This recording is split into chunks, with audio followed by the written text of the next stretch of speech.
Well, Mr. Hague, you've arrived in Manchester today. We don't know when an election is going to be. Obviously, it's going to be a crucial year. Can the Conservative Party make breakthroughs in places like Manchester, Liverpool? Is that possible? Well, I think we can across the north of England in general. I don't know where all of those breakthroughs, as you say, will be, but clearly we've done very well in local elections across the north of England over the last few years. We've got some great candidates who are northern born and bred. You know, they're not candidates who come up from London for the benefit of the election. Many of them have been fighting hard for several years, and you can think of many parts of Greater Manchester, you know, in Bury and in Bolton and in Trafford, where Conservatives have got very strongly positioned in local government. So I'm hopeful that will be followed by some parliamentary successes, and I think it's really important, if there is going to be a Conservative government, which I obviously hope there is going to be, that there's a very strong voice in the north of England in the Conservative Party and in a Conservative government. So we hope to make those northern gains.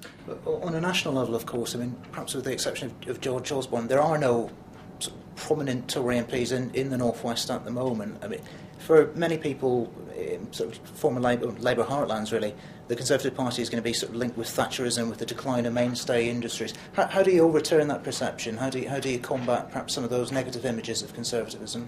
Well, I think time has moved on. And although you say, with the exception of George Osborne, well, he is the Shadow Chancellor. You know, he would be the Chancellor in a Conservative government representing a North West seat. And so people can't make out on that basis that the North West isn't influential in the Conservative Party.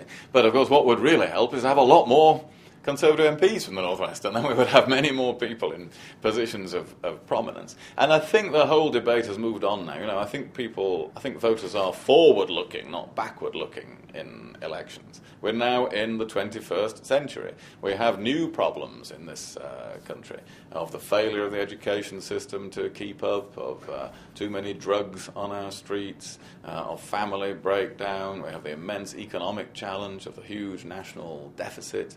And all the arguments of the 80s are now irrelevant to that. So I think people are more forward-looking, and all the evidence from actual elections, local elections, is they also look at the Conservative Party. Well, looking ahead to local government, how will a Tory government work with Labour-controlled councils? I mean, there are some councils whose nature is probably not going to change in the forthcoming sort of elections.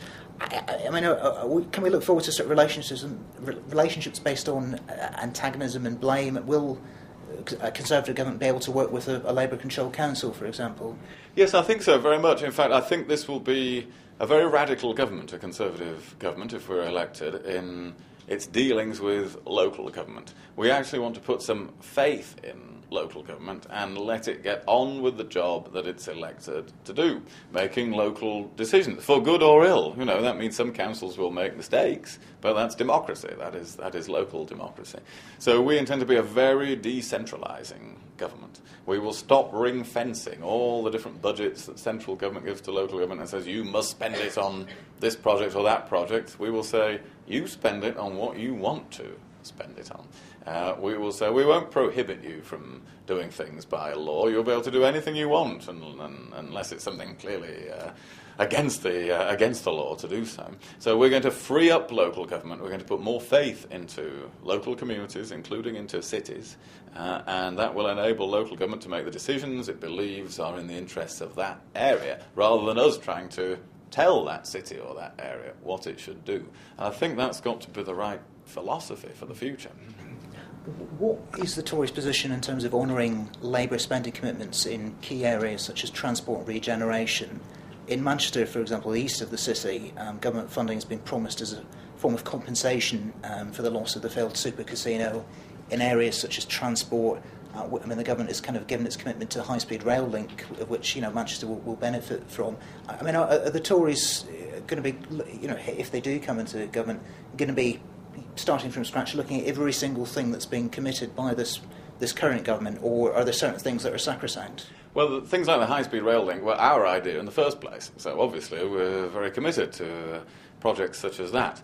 It was only when we proposed a high-speed rail link to be constructed by the mid-2020s, going through Manchester and then on to Leeds, Birmingham, Manchester, Leeds. It's only then that the government woke up to the idea. So you're guaranteeing the funding for that? It's well, of course we will provide the funding for that because we think that is a vital national priority. We will examine every project for value for money. Otherwise, the taxpayers' money can get wasted, and too much money has been wasted in recent years. So, of course, everything will be examined for value for money. And by the way, there aren't any Labour spending commitments. No government department has had its spending plans published by the current government. They daren't publish the spending plans because they don't want to be honest with the country about the fact that reductions are needed in many areas. So there are no spending plans to be committed to. Well, what about policy commitments then in terms of moving civil servants from Whitehall to Manchester, particularly a kind of area around about Piccadilly Station? Will that still go ahead under your government if it does come into... Well, I can't say as the Shadow Foreign Secretary what will happen to every bit of the civil service, but I can say that that kind of policy will be continued. Yes, we do want the civil service to be more decentralised. We want the whole country to be more decentralised, which I think is a good opportunity for the North. And that thrust of policy will definitely continue. It's also part, of course, of making government more cost-effective, for less of it to be based in central London, which is the most expensive part of the country to operate in. So I think people can be pretty sure that those sorts of things will continue.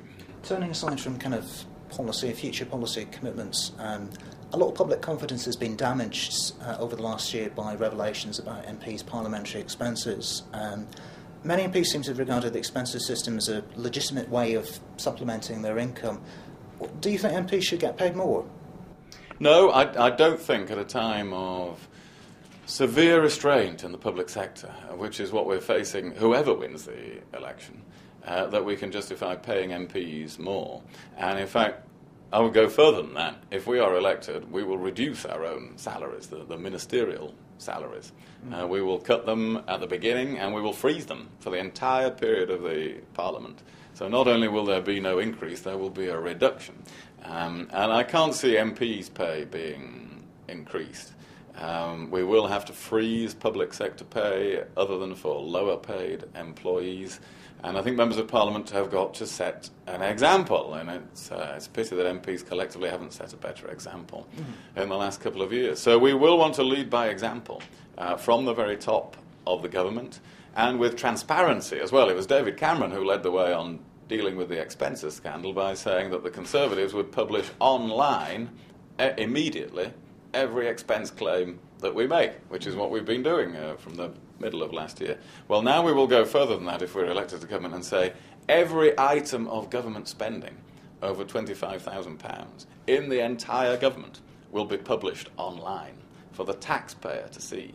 And I think this will be a revolution in favour of the hard-pressed taxpayer, because when people can examine every item of government spending, the pressure on civil servants, on members of Parliament, on ministers to make sure that the taxpayers' money is well spent will be intense. And I think that will be very, very welcome out there around the country. I know on the subject of kind of MPs' pay, I mean, you're sort of quite well known for your commitments outside Parliament, for the acclaimed books that you've written, public speaking, various bits of TV work. Are you still on the after dinner circuit? Are you still? No. That's all finished. Now I'm focused on one thing: winning the election. Right. Okay. So that's taken a bit of a hit while obviously. Absolutely. Yeah. Okay. Could I just ask one thing? It's a local issue, but in our area, Sir Nicholas Winterton, obviously one of Parliament's longest-standing MPs, is going to be stepping down at the next general election after 38 years as an MP. Sir Nicholas has always had the reputation of perhaps something of a maverick within the Conservative Party. I mean, do you have any comments about Sir Nicholas's contribution to politics, to parliamentary life? Oh, he's made a great contribution. He's always been a really good friend of mine, actually. We've not always agreed on everything, but we've disagreed where we've disagreed in a friendly way. And we've joked about it as well as had the argument. And we've not just had arguments, you know. He has been a very valued colleague over the whole of that period. Although, as you say, we're going right back to 1971 when he was elected in a by-election. So I pay tribute to him for his long service to Parliament and to Macclesfield and the country. We've got a very good candidate to follow in his footsteps in Macclesfield, which of course I hope will remain a strong Conservative seat.